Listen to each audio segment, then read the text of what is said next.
I only see 2 colors on the map. Do those colors represent lots of providers or 1 or 2? So if you can just explain, it goes to show what you take for granted. Yeah, absolutely. It's always good to be reminded of that. Yeah, what do those colors mean? Well, this particular map does not represent number of providers or specific providers. What it represents is specifically where the areas are that do not meet the FCC definition of a minimum level of broadband, which is 25 megs down, 3 megs up, which is the current parameter of the Minnesota grant program. So any area that doesn't meet that level of service qualifies for the grant program. So the pink, orange, red area represents those qualifying areas. The teal, blue area are areas that a provider not identified on this map, it could be 1 or more, has identified as offering services that meet or exceed that standard. So basically, to summarize, any one of our maps are not about how many providers or where the providers are located or anything. This is just about service coverage. We do have a map available that tells that story. We didn't bring that today. Maybe Dana, I could get that and we can post that up on Facebook here. Okay, another one is what specifically is the obstacle to allowing more competition that might spur Windstream to greater investment? So I've kind of thought of the same thing from you as providers. What spurs you on and encourages you, you went to Clear Lake or you went to Zimmerman or Alfred, or what were those things that encouraged you to come into an area? Could you maybe tell us about that, Kurt, and maybe Joanne too? Yeah, I mean, Bill and I were talking about this a little bit. I mean, competition is the greatest thing for the consumer, but you also got to be careful with that, because as I was talking to Senator Bach when we received our border funding from the state, he asked me the question, when you completed building this, how many customers are you anticipating having online? And really the answer is 0. Because even though I build it, no one has to do business with me. That's right. And that's the reality of it. And I think everyone forgets that. I've got remotes where I spent $250,000 building a fiber-fed remote, not to put 1 customer on it. So, competition does drive behavior, but again, if you're a shareholder-funded company like we are, we still have to show profit. I mean, it's a strange world we live in today, but the fact of the matter is we still have to show a profit. And there's only so many dollars to be spent.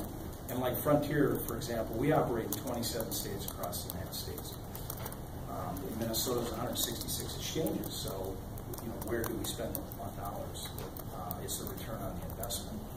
And I'm just trying to be as frank as I can with you, but that's the reality of it. Do I spend, $3 million in Isabella, Minnesota to speak 10 customers because they feel they deserve it? Or do I spend it in Lindstrom to serve 10,000 customers? So it's difficult. It's difficult. But at the end of the day, no one wins if you're not all sitting at the table. And there's been a lot of rhetoric over the last couple of years about the big providers not sucking money out of the areas and not spending money. And the reality of it is, what we found is it's a combination of private and public sectors coming together for the greater good. And you really need to, as business leaders, find a way, or community leaders, to foster that conversation. And I think Bill will understand what I'm talking about, so he can elaborate on that. But it's hard to sit down with your competitor and talk to them. But an example is Lake County. They're nearing $100 million to serve 15,000 customers. Now, at the end of the day, does anybody believe that those funds are ever going to get paid back? No. But in the beginning, maybe instead of taking a negative position in Frontier, they might have said, why don't we sit down together and find a solution, right? Like we did with NESC. NESC is a state agency that was formulated in 1971. We got together immediately after their original stimulus package, if you remember, under President Obama, and they received $43 million. They were building a 900-mile fiber optic network throughout northern Minnesota. So I went to their initial announcement of their build, and they laid out the maps, and I'm looking at this, I'm going, oh my, I couldn't build this any better. This is Frontier's footprint. So rather than letting my ego and my pride get in the way, we engaged NESC, and we partnered at a tune of $10 million. So we not only secured NESC's build, because we're a big shareholder in that network. We were able to secure 500 miles of fiber optic network all over northern Minnesota that we own. So it was a great project for everyone.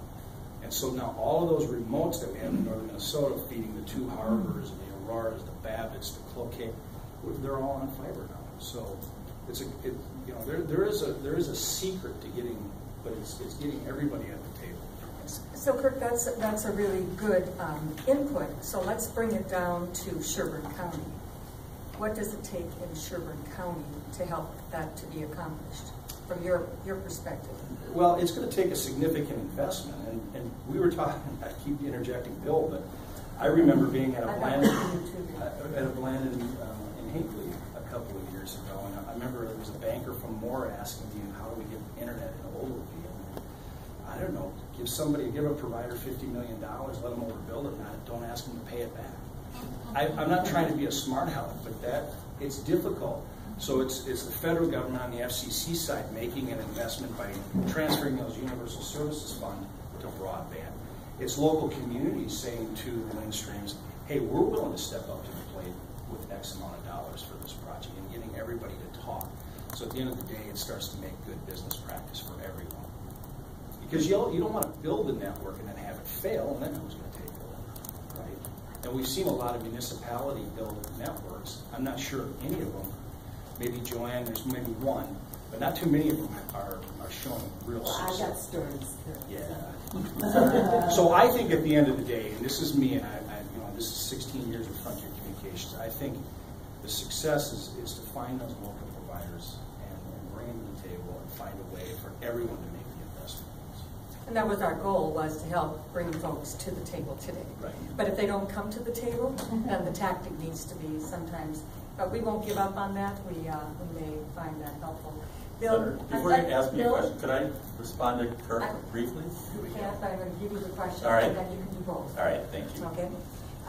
When, Bill, you speak of 10 gigs or 100 gigs, how can Frontier or any provider do that with copper? Now, it's a technical question, but probably respond to that. But that might be the least technical person up here, but so this is physics, essentially. And so when you have light in copper or fiber optics, there's essentially no hindrance to the speed at which that information can go down that fiber optics. With copper, there's more resistance to the electrical impulses that go down that copper. And so engineers have been truly amazing at the amount of things that they can do with electronics and copper networks. I think they're doing things now that 10 years ago, no one have ever thought that was possible. And so I give those, but at the same time, the things they do with copper to increase the speed for copper, the things they're doing with fiber are increasing at that same rate of speed and capacity. And so now with a single fiber optic line, they can divide, instead of just sending pulses of light down there, now they send pulses of different colors of light. And so a single fiber optic can now, 192 colors, I believe, that they use in telecommunications. I think some of the technology uses 4.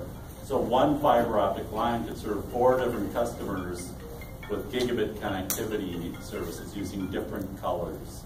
And so the technology just is incredible with the fiber. And speed of light, you just can't go any faster than that. And did you want to comment? I did. Okay. And so I think your point about you need your partner to show up, Senator, is really important. And you can go to the dance.